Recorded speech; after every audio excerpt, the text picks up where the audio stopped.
There is a strange, unexamined danger in getting exactly what you fought for. We often treat wealth as the ultimate resolution to a crisis, the moment the tension breaks and safety is finally secured. But history shows that sudden abundance is rarely a destination. More often, it is an accelerant. It takes the hidden cracks in a family, a partnership, or a soul, and forces them wide open under the weight of gold. Abram had returned from Egypt. He had survived the famine, but he had left his dignity in the courts of Pharaoh. He marched back into the promised land loaded with a massive payout, the livestock, the silver, and the gold given to him as a bride price for his wife. The text notes with stark clarity that Abram was now very wealthy. But this wasn't a reward for his faith. It was the physical residue of his compromise.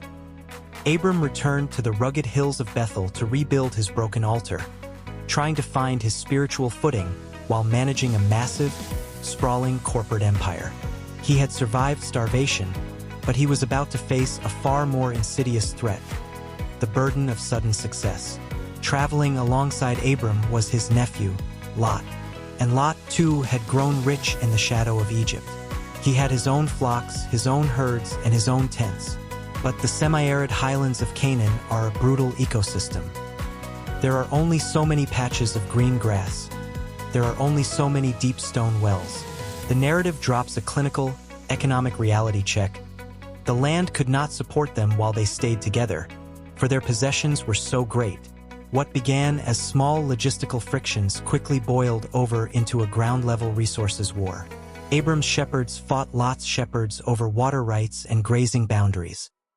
Families that had survived a transcontinental migration together were now tearing each other apart over real estate. To make matters worse, the text drops a chilling footnote. The Canaanites and Perizzites were also living in the land at that time. Think about the public humiliation.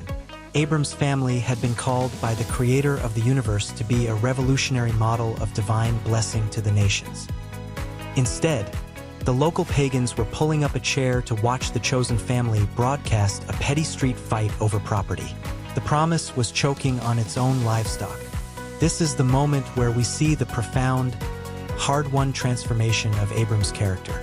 In Egypt, driven by the raw fear of scarcity, he had lied, manipulated, and surrendered his wife to save his own skin. But the humiliation in Pharaoh's court had broken something old in him and birthed something entirely new. Abram steps forward as a leader.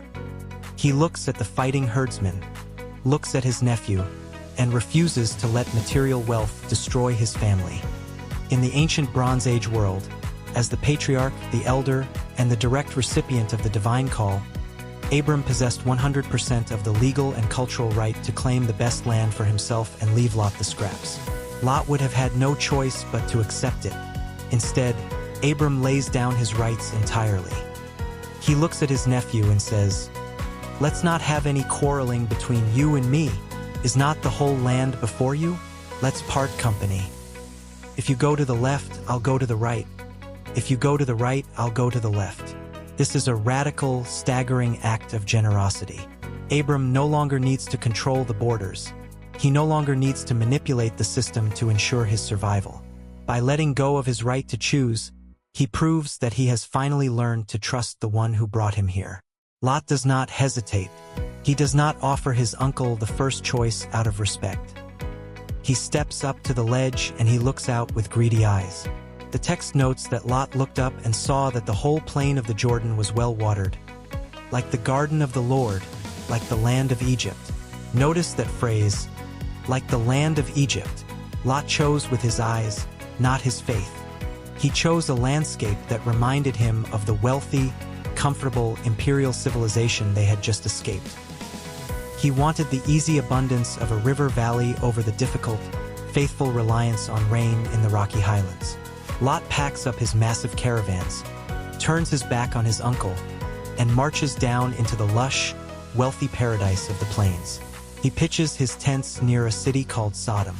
And right there, the narrator drops a dark, terrifying warning that hangs over the scene like a shadow.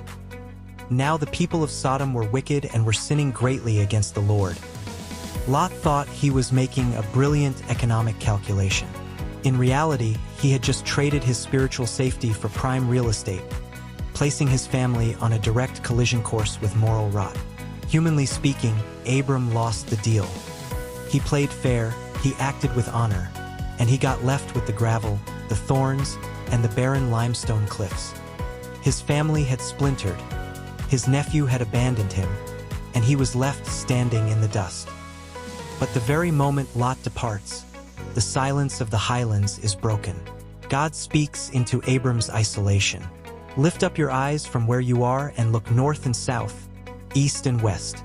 All the land that you see I will give to you and your offspring forever.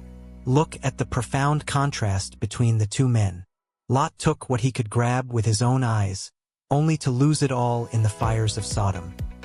But to Abram, who surrendered his right to grasp, God gave everything his eyes could see in faith. Lot chose a temporary paradise built on a foundation of moral decay. Abram inherited an eternal kingdom standing on a pile of rocks. Abram builds another altar, not out of fear and not out of panic, but out of total, unshakable rest. Like and subscribe for next historical.